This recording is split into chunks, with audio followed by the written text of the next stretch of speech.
नमस्ते बच्चों, 10th class के विज्ञान विषय में आप सभी का स्वागत है। आज हम लेसन नंबर 6 के बारे में अध्ययन करेंगे। लेसन है जैव प्रक्रम। तो जैव प्रक्रम क्या है उसके बारे में अध्ययन करने वाले हैं। तो जैव प्रक्रम का अर्थ यहाँ पर हम उसको समझेंगे और उसके बारे में जानेंगे। तो यहाँ पर जो है जैव प्रक्रम के लिए एक प्रकार से हम अनुरक्षण के बारे में चर्चा करते हैं। कोई भी सजीव है, जैसे यहाँ पर हम देख रहे हैं सजीवों के बारे में, इन सजीवों में यहाँ पर जो भी अंग हैं वो सब मिलकर एक प्रकार से शरीर के विकास का कार्य करते हैं, जैसे पोषण, शोषण, उत्सर्जन, वहन। तो ऐसे प्रक्रम जो सामूहिक रूप से अनुरक्षण का कार्य करते हैं जैव प्रक्रम यानी लाइफ प्रोसेस कहलाती है। तो इस अध्ययन में हम यहाँ पर जो है अध्याय के अंतर्गत पोषण के बारे में अध्ययन करेंगे। तो कोई भी व्यक्ति एक प्रकार से कार्य करता है, जैसे आप इसमें देख रहे हैं कि एक व्यक्ति एक प्रकार से क्या कर रहा है, कार्य कर रहा है। तो कार्य करने के लिए किसकी आवश्यकता होती है? ऊर्जा की आवश्यकता होती है। तो ऊर्जा के प्रक्रम यहाँ पर देखते हैं, जब ऊर्जा को ग्रहण करते हैं तो हमारे शरीर का विकास होता है। तो विकास के रूप में देखते हैं यहाँ पर हम क्या करते हैं, भोजन को ग्रहण करते हैं। तो खाद्य पदार्थ का उपयोग करने से हमारी ऊर्जा मिलती है। तो शरीर के भोजन को शरीर के अंदर लेने के प्रक्रम को ही क्या कहते हैं, पोषण कहते हैं। तो और इससे एक प्रकार शरीर का विकास होता है। अब हम यहाँ पर जो है पोषण के बारे में बात करेंगे। पोषण दो प्रकार का, स्वपोषी पोषण और विषमपोषी पोषण, ऑटोट्रोफिक और हेटेरोट्रोफिक न्यूट्रिशन के बारे में। तो स्वपोषी किसे कहेंगे? जिसे यहाँ पर पौधे, शैवाल और जीवाणु ये एक प्रकार से क्या करते हैं, अपना भोजन स्वयं निर्मित करते हैं, इसलिए हम इसको स्वपोषी ऑटोट्रोफिक ऑर्गेनिज्म कहते हैं। तो ये सभी एक प्रकार से क्या करेंगे, अपना भोजन स्वयं बनाते हैं। इसके अलावा दूसरे जंतु हैं, जैसे यहाँ पर मनुष्य हैं, गाय हैं, शेर है, ये एक प्रकार से स्वपोषी से उत्पादित पदार्थों को ग्रहण करते हैं, इसलिए इसे हम ये प्रकार से क्या कहेंगे, विषमपोषी पोषण कहते हैं। तो ये सब दूसरे जो हैं, और ये जो है एक प्रकार जटिल पदार्थों को यहाँ पर जो है इसको क्या करेंगे, एंजाइम की उपस्थिति में जटिल पदार्थों को सरल पदार्थों में अपघटित करने का कार्य करते हैं। आज हम इसकी यहाँ पर चर्चा करते हैं, स्वयंपोषी को और विस्तार से समझते हैं। यानी स्वपोषी किसे कहते हैं, ऑटोट्रोफिक। जिसे हम देखते हैं यानी स्वपोषी के लिए प्रकाश संश्लेषण यानी फोटोसिंथेसिस की क्रिया होती है, जिसे और ये फोटोसिंथेसिस जो है सूर्य के प्रकाश की उपस्थिति में अपना भोजन का निर्माण करते हैं। जीव पर्यावरण से कार्बन डाइऑक्साइड और जल लेते हैं तथा क्लोरोफिल और सूर्य के प्रकाश की सहायता से कार्बोहाइड्रेट में परिवर्तित करते हैं, प्रकाश संश्लेषण कहलाता है। जैसे यहाँ पर आप चित्र में देख रहे हैं, सूर्य के प्रकाश की उपस्थिति में अपना भोजन निर्मित करते हैं पत्तियों के माध्यम से, तो CO2, और इसको एक रिएक्शन के माध्यम से हम यहाँ पर समझते हैं। तो कार्बन डाइऑक्साइड, जल, क्लोरोफिल और सूर्य की उपस्थिति में ये प्रकार से क्या करते हैं, कार्बोहाइड्रेट का निर्माण करते हैं। और ये कार्बोहाइड्रेट जो हैं कहाँ पर, पत्तियों पर उपस्थित होते हैं। तो पत्तियों की सतह पर एक प्रकार से क्या पाए जाते हैं, छिद्र पाए जाते हैं, जिसे क्या कहते हैं, रंध्र कहते हैं। छोटे छोटे छिद्रों को एक प्रकार से क्या कहते हैं, रंध्र। ये CO2 को ग्रहण करेंगे और O2 को बाहर निष्कासित कर देते हैं। तो ये यहाँ पर जो है ऑक्सीजन को बाहर की ओर छोड़ने का कार्य करते हैं। और ये जो है एक प्रकार से मृदा में उपस्थित जो जल होता है इसको एब्जॉर्ब करते हैं, इसको ग्रहण करते हैं और पत्तियों के बाह्य सतह तक ही उसको पहुँचाने का कार्य करते हैं। सतह पर यहाँ पर हम देखते हैं कि इसमें जो है कलर पाया जाता है, इसको क्लोरोफिल यानी पिगमेंट, और इसमें यहाँ पर क्लोरोप्लास्ट होता है। और ये क्लोरोप्लास्ट क्या करता है, ऊर्जा को ग्रहण करता है, और ऊर्जा को ग्रहण करते हुए इसको परिवर्तित करेगा, कौन सी को, प्रकाश ऊर्जा को रासायनिक ऊर्जा में परिवर्तित कर देता है।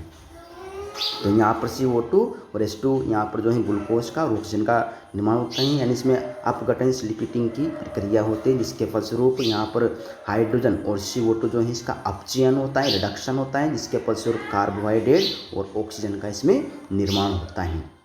तो ये सब जो है सूर्य के प्रकाश की उपस्थिति में ये क्रिया होती है, और ये जो है वायुमंडल के माध्यम से लिया जाता है। पत्ती में यहाँ पर एक प्रकार स्टार्च पाया जाता है, मंड इसको कहते हैं कार्बोहाइड्रेट के रूप में। और ये जो है एक प्रकार से प्लांट के रूप में, ये जो है कच्चे पदार्थ के रूप में ये सामग्री उपस्थित होती हैं। कच्चे सामग्री के रूप में ये सब जो है यहाँ पर नाइट्रोजन, फास्फोरस, मैग्नीशियम, लोहा, ये सब जो है कच्चे सामग्री के रूप में ये पौधे जो हैं मृदा से ग्रहण करते हैं। इसके अलावा हम देखते हैं पौधों के अंदर यहाँ पर पत्तियों में छोटे छिद्र पाए जाते हैं जो रंध्र कहलाते हैं, जल को बाहर निकालने का कार्य करते हैं, जो हानि होती हैं। इसमें द्वार कोशिकाएं होती हैं, और ये द्वार कोशिकाएं जो हैं छिद्रों को बंद करने और खोलने का कार्य करती हैं। जब जल इसमें प्रवेश करता है उस दौरान छिद्र एक प्रकार से जो यहाँ पर फैल जाते हैं और ये जो है यहाँ पर द्वार कोशिका भी बड़ी हो जाती है। जब जल की एक प्रकार से हानि होती है, जल की हानि होने पर ये सिकुड़ जाएगा और ये द्वार कोशिकाएँ बंद हो जाती हैं। तो इस प्रकार से इसमें स्वकोशी कार्य करते हैं। अब हम नेक्स्ट बिंदु के बारे में बात करेंगे विषमपोषी। तो विषमपोषी क्या है? विषमपोषी प्लांट होते हैं, उससे उत्पादित जो पदार्थ होते हैं उसको हम एक प्रकार से ग्रहण करते हैं।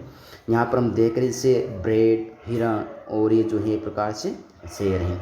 तो ये एक प्रकार से जब वातावरण उसको छोड़ देते हैं तो इसमें फफूंदी लग जाती हैं। तो ये फफूंदी एक प्रकार से जो हैं अलग अलग जंतुओं में अलग अलग कार्य करें। फफूंद, ईस्ट और मशरूम।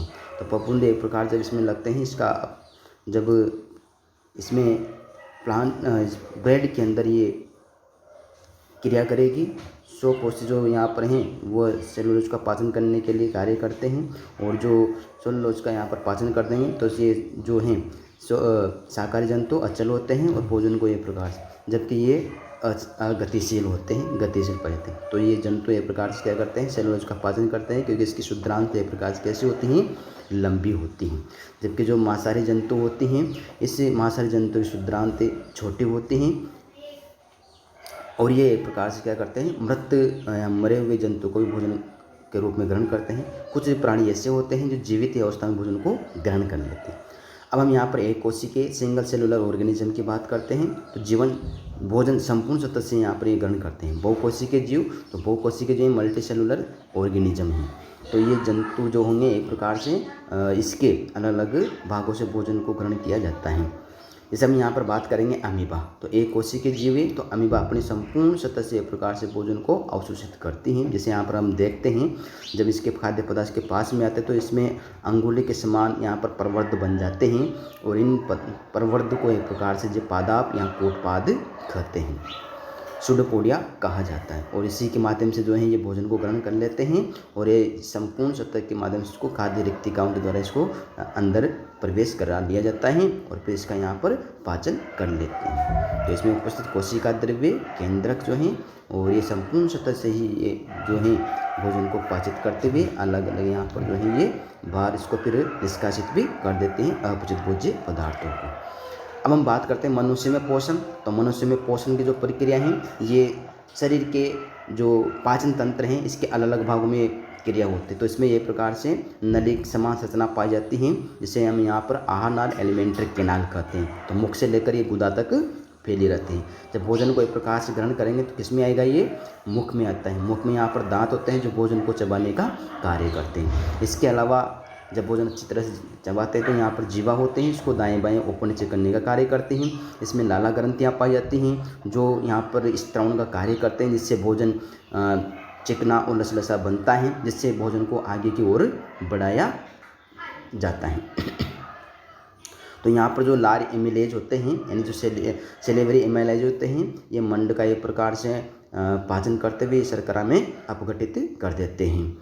तो इसमें यहाँ पर ये कौन सी कार्य करेगी? ये लाला ग्रंथियाँ। इसमें इसोफेगस पाया जाता है जो भोजन को आगे बढ़ाते हुए एक प्रकार से कहाँ पर लाएगा? आमाशय में लाया जाता है। आमाशय जो है थैले के समान संरचना होती हैं और इसमें भोजन को जो है 5-6 घंटे इसमें रखा रहता है और यहाँ पर इसका अपघटन होता है। इसमें जो है यहाँ पर हाइड्रोक्लोरिक अम्ल, पेप्सिन और श्लेष्मा, ये सभी एक प्रकार से भोजन को पचाने का यहाँ पर एक कार्य करते हैं। और ये श्लेष्मा जो है इसमें अम्लीय माध्यम इसमें पाया जाता है। ये अम्लीय माध्यम से जो भोजन को पचाने का यहाँ पर कार्य करेगा। तो ये पेप्सिन जो प्रोटीन वगैरह होते हैं उसको पचाने का यहाँ पर कार्य करते हैं। तो आमाशय जो भाग हैं ये आगे भोजन को पचाते हुए आगे इसको बढ़ाता है। तो इसमें अवरोधनी पेशी पाई जाती हैं, इसके माध्यम से ये भोजन को यहाँ पर आगे बढ़ाते हुए इसमें जो है अग्नाशय पत्ते के समान संरचना पाई जाती हैं, वहाँ पर पहुँचा देता है। तो इसमें स्मॉल इंटेस्टाइन पाए जाते हैं। शुद्रांत आहार का सबसे लंबा भाग होता है और अधिकांश जो भोजन है वो इसमें उपस्थित होता है। इसमें एक प्रकार से यहाँ पर यकृत लिवर पाया जाता है और इसमें पत्ते के समान संरचना पाए जाते हैं। इसको यहाँ पर क्या कहते हैं? अग्नाशय कहते हैं। ये जो भोजन को आगे बढ़ाते हुए इसमें लाया जाता है। तो इसमें जो है अम्लीय भोजन होगा और पित्त रस के माध्यम से सारे भोजन को ये परिवर्तित करता है। बायजूस में उपस्थित होता है। पित्त लवण यहाँ पर जो है इसमें वसा की छोटी छोटी गोलियों को अपघटित करते हुए ये जो है यहाँ पर अलग अलग भागों में विभाजित करते हैं। इस प्रक्रिया को इमल्सीकरण कहते हैं। तो ये जो प्रक्रिया हैं ये किसमें होती हैं, यहाँ पर इसके अंदर पाई जाती हैं। इसमें यहाँ पर हम आगे जो चर्चा करते हैं, इसमें ये अग्नाशय रस जो है ट्रिप्सिन, अग्नाशय एमिलेज और लाइपेज, ये भोजन को प्रोटीन, कार्बोहाइड्रेट और जटिल कार्बोहाइड्रेट और इमल्सीकरण वसा का पाचन करने का यहाँ पर ये कार्य करता है।